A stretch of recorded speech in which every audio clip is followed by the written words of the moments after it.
Poultry is very important to Georgia. It actually amounts to over half the farm gate value of all agricultural production in the state. Well, right now we adjust the environment through automated systems, but the possibility with this research project is that by measuring the sounds that are produced by the birds, either in terms of the sound intensity or the specific calls that they make, we may have a more immediate assessment available to us of just the status of that flock. At the University of Georgia Poultry Research Center, we want to achieve the ability to provide better growing environments for, in this case, broiler chickens, improve bird well-being, and improve the production performance of flocks just by minimizing any stressor that might impact the birds. So if you're a poultry farmer, and have been for a long time, you understand as you get near the chickens, you can listen to them and understand if they're doing well, if there's a problem. Just as if you've had the same car for many, many years and the engine starts to sound slightly different, you know there's something wrong. However, we're trying to do this automatically. So we're trying to use the sound of the chickens that we recorded over in Athens to determine a little bit about what's going on with the bird. To think about a problem, we might be like Dr. Dolittle, who could speak to the animals. And so if you can envision the same thing, the animals will try to tell us a little bit about what's happening with them and how we might try to address it. Research in the past has shown that from some of these vocalizations, you can tell that the birds are under stress or different conditions are negatively affecting them. Chicken speech is very different from human speech.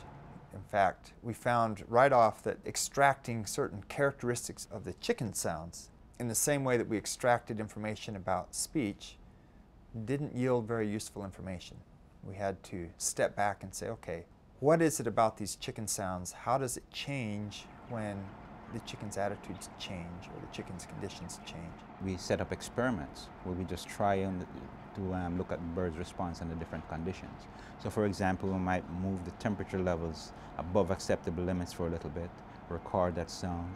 We might increase the ammonia levels, record that sound, and bring that data back and then try to extract the features that were significant in those while we were conducting those experiments. We have enormous fans placed at the ends and sometimes in the middle of these chicken houses. And now we are trying to listen to the nuances of something going cheep, cheep, cheep, cheep in the presence of sound that's so loud that you can't hear a person talking to you. It's an enormous challenge.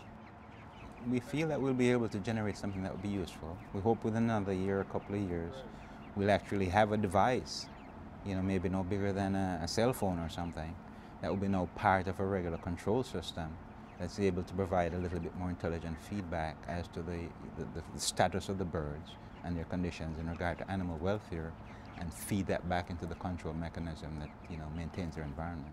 We've really enjoyed working with the folks at UGA. And like I said, it's opened the eyes not only to me, but the other researchers that are on the project. Each time we meet, we understand a little bit more about what they do, understand a little bit more about some of the challenges and where our technology might be applicable. And looking towards the future, we think a lot of the problems that we're going to have to be faced, they're going to have to be multidisciplinary. We're going to have to understand those aspects of the problems and figure out how we work together to come to, to generate solutions.